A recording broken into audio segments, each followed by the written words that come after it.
بسم اللہ الرحمن الرحیم۔ السلام علیکم۔ ہمارے یوٹیوب چینل خانقاہ قادریہ عبدالیہ پر آپ کا استقبال ہے۔ اگر آپ اس چینل پر نئے ہیں تو برائے مہربانی ہمارا چینل سبسکرائب کریں اور بیل آئیکن دبائیں تاکہ ہماری ریگولر ویڈیوز آپ تک پہنچتی رہیں اور آپ کے علم میں اضافہ ہوتا رہے۔ عزیزان ملت اسلامیہ، السلام علیکم ورحمۃ اللہ تعالی وبرکاتہ۔ الحمد للہ نحمده ونستعینه ونستغفره ونؤمن به ونتوکل علیہ ونعوذ باللہ من شرور انفسنا ومن سیئات اعمالنا، من یهده اللہ فلا مضل له ومن یضللہ فلا ہادی له، ونشهد ان لا الہ الا اللہ وحدہ لا شریک له، ونشهد أن سيدنا ومولانا محمدا عبده ورسوله۔ قال الله تبارك وتعالى في القرآن المجيد والفرقان الحميد: أعوذ بالله من الشيطان الرجيم، بسم الله الرحمن الرحيم، يا أيها الذين آمنوا بالله ورسوله، صدق الله مولانا العظيم، وبلغنا رسوله النبي الأمين المعين المكين الكريم، ونحن على ذلك لمن الشاہدین والشاکرین والحمد للہ رب العالمین۔ محترم حاضرین، آج کی اس مبارک دن میں آقا کریم صلی اللہ تعالی علیہ وسلم کی بارگاہ میں جی لگا کر ہدیہ درود پیش کر لیا جائے۔ پڑھیں بآواز بلند: اللہم صلی علی سیدنا و مولانا محمد معدن الجود والکرم وآلہ الکرام وابنہ الکریم وبارک وسلم۔ محترم حاضرین، ماہ محرم الحرام شریف جو اسلامی سال کا پہلا مہینہ ہے، اختتام کی منزلیں طے کر رہا ہے۔ حضرات محترم، اس مبارک مہینے کا چاند نمودار ہوتے ہی کربلا والوں کی یاد، امام علی مقام اہل بیت اطہار کی یادیں ہمارے سینوں میں موجزن ہو جایا کرتی ہیں۔ عزیزان ملت اسلامیہ، گزشتہ ہفتے میں نے کربلا میں مرد کی شکل میں واحد بچ جانے والی جو ذات تھی، وہ ذات حضرت امام زین العابدین، جو حضرت امام علی مقام امام حسین رضی اللہ تعالی عنہ کے دوسرے بیٹے ہیں۔ آپ کا نام، جیسا کہ میں نے پچھلے ہفتے بھی عرض کیا تھا کہ علی اوسط ہے، لیکن عرف عام میں لوگ آپ کو امام زین العابدین کے نام سے جانتے اور پہچانتے ہیں۔ امام زین العابدین رضی اللہ تعالی عنہ نے یہ بتایا ہمیں کہ جو کچھ بھی اللہ تبارک و تعالی کی جانب سے امتحان ہوا کرتے ہیں، ہم اس پر راضی رہنے کی حتی المقدور کوشش کیا کرتے ہیں، ورنہ رب نے تو ہمیں ایسا بھی پاور، ایسے بھی اختیارات عنایت فرمائے ہیں کہ ہزار ظلم و ستم کی برسات ہو جائے، ہم اس کا سامنا صرف اپنے ایک انگلی کے اشارے سے بآسانی کر سکتے ہیں اور اسے زیر کر سکتے ہیں، اسے ڈھیر کر سکتے ہیں۔ عزیزان ملت اسلامیہ، کربلا کے واقعے کے بعد، یعنی حضرات اہل بیت اطہار، حضرت امام حسین اور آپ کے رفقا، آپ کے گھر والوں کی شہادت کے بعد پھر سے حضرت امام زین العابدین رضی اللہ تعالی عنہ کو ایک بار بیڑی لگائی گئی۔ جیسا کہ میں نے عرض کیا تھا کہ آپ نے اپنا خیمہ مدینہ المنورہ کے باہر نصب کر لیا، ایک جھوپڑی میں آپ رہا کرتے تھے، خود بھی یاد الہی میں مشغول رہا کرتے، بندگان خدا کو بھی یاد الہی کا درس دیا کرتے۔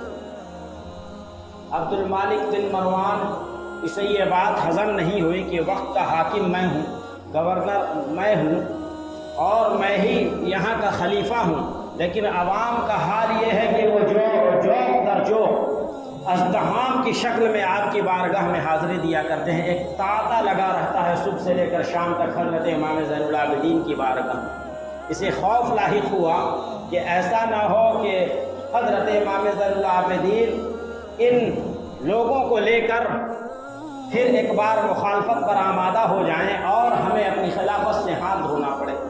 لہٰذا اس نے حضرت امام زین العابدین کو بلا کر قید کرنا چاہا، پیغام بھیجا حضرت امام زین العابدین کی بارگاہ میں کہ تمہیں بادشاہ نے بلایا۔ حضرت امام زین العابدین نے فرمایا کہ مجھ فقیر کا، میں جو شب و روز اللہ کی یاد میں مشغول ہوں، بندگان خدا کو اللہ کی یاد کرنے کا درس دیا کرتا ہوں، مجھے بادشاہوں سے کیا سروکار، مجھے بادشاہوں سے کیا کام، میں اس کے دربار میں نہیں جاؤں گا۔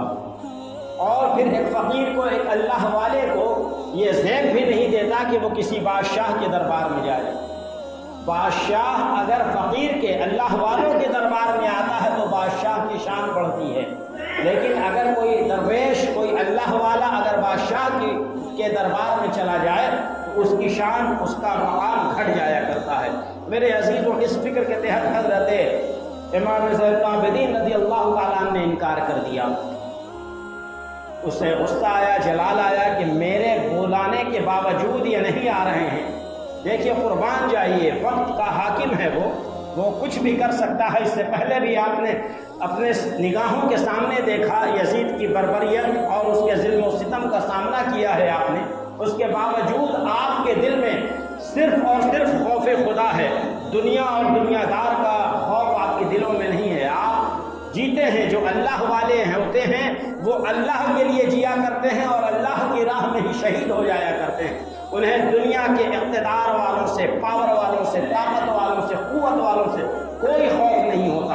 اور پھر اللہ نے فرمایا بھی ہے، الا ان اولیاء اللہ، اللہ کے جو ولی ہیں انہیں کسی بھی قسم کا کوئی خوف نہیں ہوتا، کوئی غم نہیں ہوتا، کسی قسم کا کوئی رنج و ملال نہیں ہوتا۔ وہ تو بس ہمہ وقت اللہ رب العزت کی یاد میں مشغول رہا کرتے ہیں۔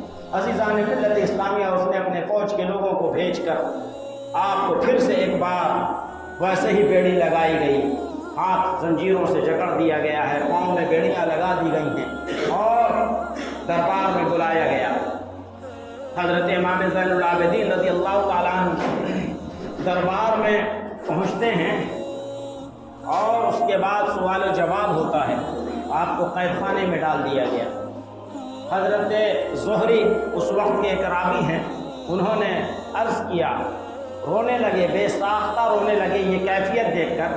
حضرت امام زین العابدین نے پوچھا، کیا ماجرا ہے، تم رو کیوں رہے ہو؟ حضرت زہری عرض کرتے ہیں، حضور والا، یہ مصیبت کا پہاڑ آپ کی اس مختصر سی زندگی میں دوسری بار ٹوٹ گیا۔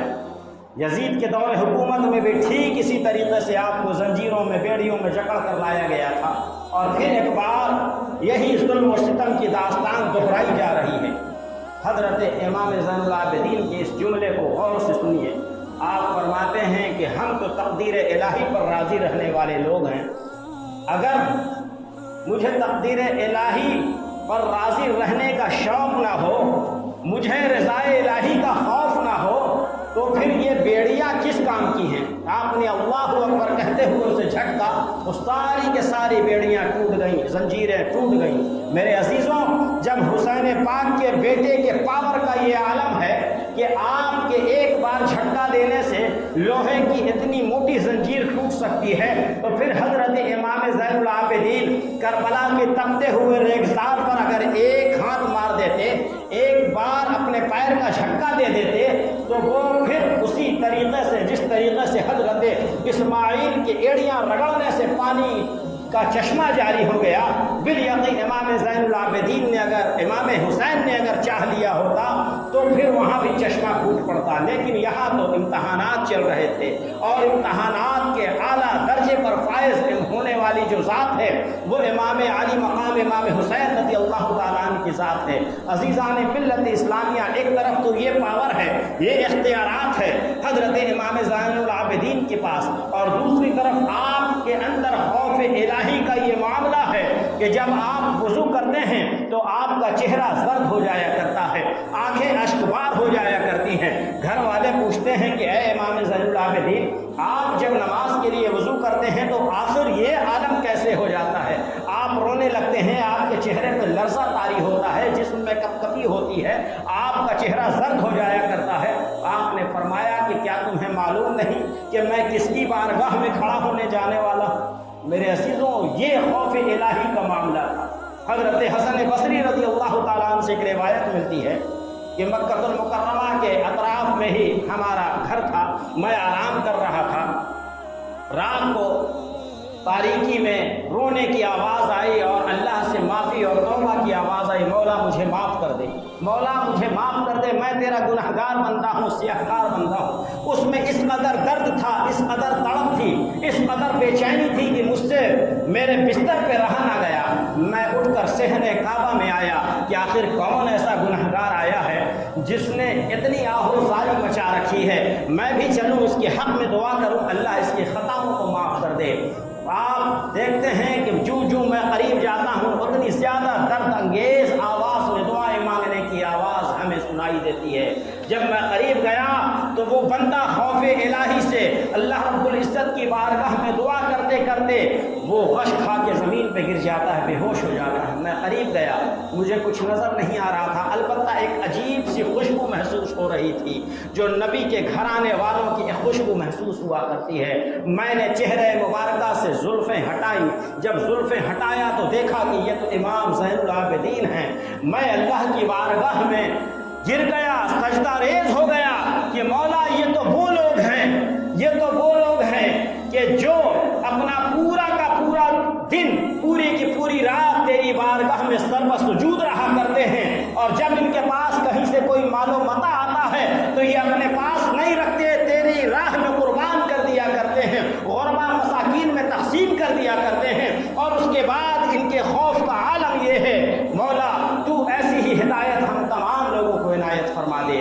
میرے عزیزوں، یہ تمام واقعات جو ہیں یہ ہمیں سیکھنے کے لیے اور عمل کرنے کے لیے ہے کہ آج ہمارے پاس، جیسا کہ میں نے پچھلے ہفتے عرض کیا تھا کہ 100 گھروں کا راشن آپ جو ہے 100 فقراء کے یہاں آپ خاموشی سے بنا کسی نام و نمود کے، بنا کسی اخبار کی ہیڈنگ کے، بنا کسی جو ہے کہ ہیڈ لائن کے، آپ جو ہے خاموشی سے چادر چہرہ مبارکہ پہ ڈال کے خاموشی سے اس کے یہاں راشن پہنچایا کرتے۔ نام پوچھنے پر آپ نام کا نہیں بتایا کرتے کہ ہاں میں فلاں بن فلاں ہوں، آپ ناراض ہو جایا کرتے تھے۔ میرے عزیزوں، تو اللہ تبارک و تعالیٰ نے جو حکم فرمایا ہے کہ غربا مساکین کی مدد کرو، اللہ کی راہ میں خرچ کرو، ایک ہاتھ سے خرچ کرو تو دوسرے ہاتھ کو خبر نہ ہو۔ میرے عزیزوں، یہ ایسی ہی ہستیاں ہیں جو صبح سے لے کر شام تک اللہ رب العزت کے احکام پر عمل پیرا رہا کرتی ہیں، اور دوسری جانب ان کے اندر، ان کے دلوں میں خوف خشیت الہی ایسا ہوا کرتا ہے کہ وہ ہمہ وقت گڑ گڑایا اور اللہ کی بارگاہ میں عرضگزار ہوا کرتے ہیں۔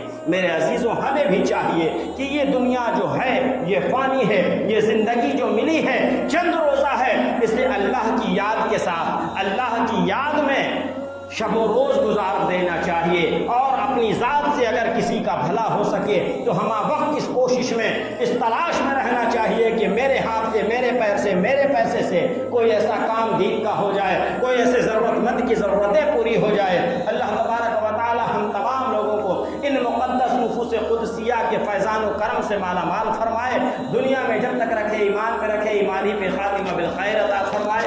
وآخر دعوانا ان الحمد للہ رب العالمین۔